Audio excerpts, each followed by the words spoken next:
जेकॾहिं को हलंदड़ फिरंदड़ आस पास खुदा है तो वो मां है। वो खुदा जेके छुई सघिजे, वो खुदा जेके ॾिसी सघिजे, वो खुदा जेके ॿुधी सघिजे, वो खुदा जेको रोज़ तव्हांजे मथां तव्हांजी परघोर लाइ पाण हाज़िर नाज़िर आहे, उहो खुदा माउनि जे रूप में हर घर में मौजूद आहे। मां बिना ज़बान जे ॻाल्हि सम्झंदड़, दुनिया खे सम्झण लाइ ज़बान खपे।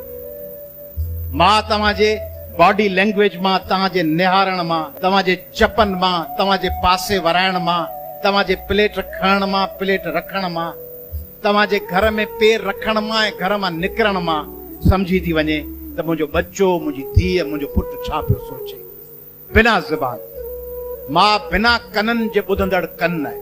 मां बिना सूंघण जे हस जे पुट जी तकलीफ़ खे सूंघे वठे थी। मां बिना अखियुनि जे तव्हांजे तकलीफ़ खे, को नाबीन जीअं महसूस करे के माण्हूअ जी के कमरे में मौजूदगीअ खे, ईअं मां जेका निंड में खट ते सुथल आहे, सा पंहिंजे पुट ऐं धीअ जे खड़के ते उहा बिना ॾिसण जे मां सुजाग थियो।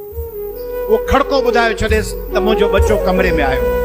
मां सिंध में अञा कमु थियो किथे आहे?